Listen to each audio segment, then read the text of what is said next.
You found something, it's late, you're in bed, you have your phone in your hand, finally typing everything you've been feeling into ChatGPT. And now there's an appointment coming up, and you're scared to even bring it up because just last time you walked in with research, you got the look. The sigh, that eye roll. You know what I'm talking about. So here's what I need you to hear. Trying to understand your own body, that's not the problem. Bringing it up the wrong way is, and I'm about to show you the right way. If you've ever left a doctor's office feeling smaller than when you walked in, this whole channel is for you. Go ahead and subscribe so you stop leaving those rooms unheard. Here's what I want you to know first before any tactics. Using AI to make sense of your own body, that's not you being difficult.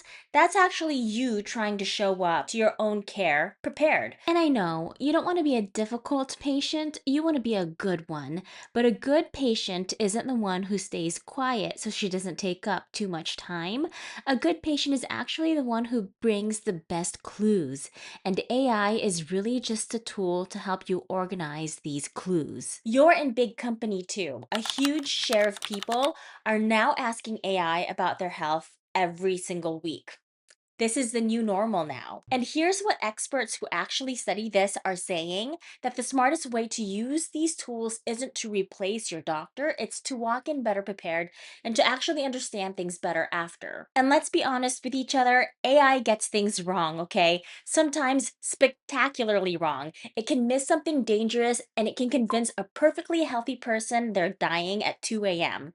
That right there is exactly why we're talking about it as a conversation starter and never as a diagnosis. Read that with me, not a replacement, a preparation. That's the whole game. So if your doctor's office still has that energy of please don't bring me your internet research, I get it, I do, but that energy is exactly what we're about to work around together. Now let's talk about why it goes sideways. Because here's what gets me. And I can say this because I've sat on both sides of it. I've been the clinician in the room when a patient walked in with 5 printed pages from the internet, and I've watched a patient ask one thoughtful question that changed the whole direction of a visit.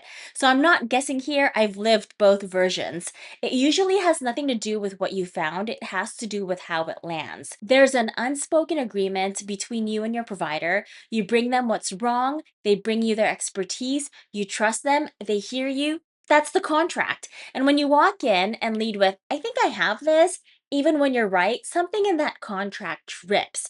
Suddenly it can feel to them like the roles got flipped, like you walked in with the answer and you're handing them a quiz.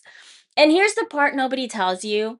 You don't have a lot of runway in that room to begin with. There's actual research on this. Most patients get only about 23 seconds to talk before they're directed. Just 23. And the newer research says it might be even less than that. Some put it closer to 11. They're carrying a packed schedule, a chart that won't quit, a stack of messages, quality measures. That's your window. So if you spend it on what a robot told you, you've spent it on the robot and not on you. And to be fair, most providers aren't trying to dismiss you. A dozen things pulling at them at once. What feels dismissive to you is usually a system problem, not a character problem. That's not an excuse, it's the thing we're working around. And that's the fix hiding in plain sight. We're not going to make you stop using AI. We're going to change the order you say things. And there's one move coming. Number 3, the exact sentence I've watched changed the whole mood of a room in under 10 seconds. Let me tell you about someone. So this is a blend of people I've cared for over the years, not one real person, nothing that could identify anybody. So a woman in her 60s, for weeks, her heart had been racing out of nowhere and she'd been lightheaded, kind of shaky. She'd brought it up twice and gotten, it's probably just anxiety. Try to relax. So one night, she does what you did. She asks the AI, and it gives her a list of things worth asking about, and she writes it all down, and then she almost throws the paper away because she could already hear the sigh. But she did one thing differently. She walked in, and instead of, I read it might be my heart, she said something like, these episodes are really scaring me, and I finally sat down and tried to put words to it. Can I tell you what I'm most worried about? Or something to that effect. Same information, completely different door. He leaned in, he took it seriously, he ran the workup, and whatever the outcome was, and I'm not going to pretend AI diagnosed her because it didn't, she got heard. That's the win. That's the contract holding. And before you think this is part where I tell you to stop using AI altogether, I'm really not. That's the wrong lesson. The tool isn't the problem, the order is. Okay, so here's how you do the same thing. 4 moves, and these aren't scripts to memorize, they're permissions. Make them yours. 1, name it lightly, just say you used it. Hey, I asked an AI to help me put words to what I've been feeling. That one honest sentence takes the gotcha out of the room. You're not hiding it, you're not weaponizing it, you're just being a person who prepared.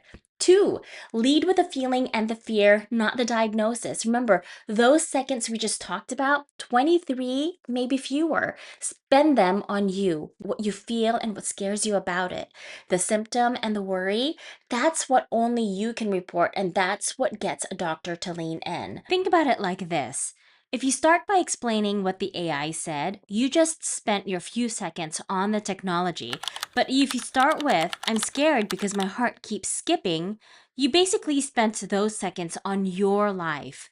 And a doctor will always reach for a heartbeat over a printout every single time. Now, I know you're probably thinking, saying it out loud like that, it feels like you're hiding the smart stuff you found, handing over the easy part and keeping the real question to yourself. Well, you're not. You're making it easier for them to be the expert you actually need. 3, turn it into one question, not a conclusion.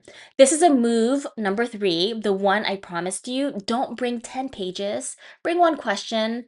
Could this be related to fill in the blank? Is that something worth looking into? A question hands them back that expert chair, and a conclusion takes it.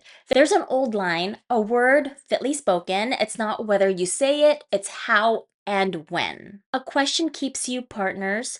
A conclusion can quietly put you both on the defensive before the conversation even starts. 4, the human as the final word. And here's the line I need you to hold on to.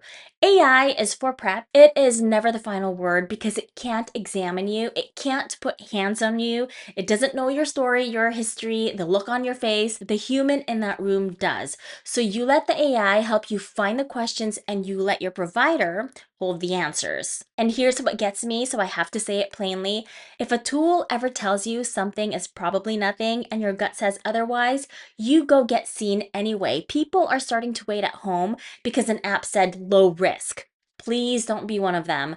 A reassuring answer at 2 a.m. is not the same as being examined. Now, let me get ahead of 2 things because I know they're sitting with you. First, yes, sometimes AI points someone toward a question that turns out to really matter. I'm not going to pretend that doesn't happen, but here's the thing. That's not the AI replacing the clinician. It's that asking the right question can change the entire conversation. The win was never the robot. The win was better conversation. And second, let's be real for a second. Sometimes you can do everything right, name it, lead it with your worry, ask the one good question, and still walk out feeling unheard. I'm not going to stand here and promise you a perfect outcome. If that happens, it doesn't automatically mean something is seriously wrong, but it might mean it's time for a follow-up, a second opinion, or just a different way of saying what you need to say.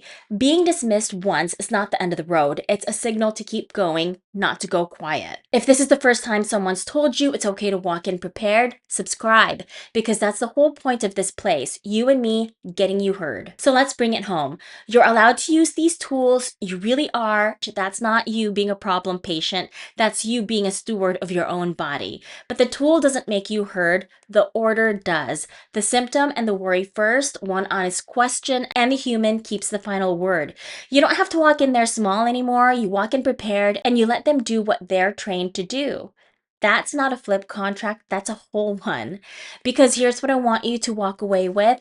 The AI was never the story, the conversation is the story. Better conversations are what change outcomes, not better search results. I'm in your corner on this every single appointment. And next time, we're going to talk about something even more important, how to tell when AI is actually helping you and when it's quietly leading you the wrong direction, because that line matters more than anyone's telling you. So make sure you're subscribed and I'll see you there. And if you want help getting the order right before you ever walk in, I made you something. It's a simple prep sheet for using AI the smart way before an appointment so you don't get dismissed. It's free, links right below. Go grab it and I'll see you in the next one. I need you to lift me up, Lord, I cannot do this on my own.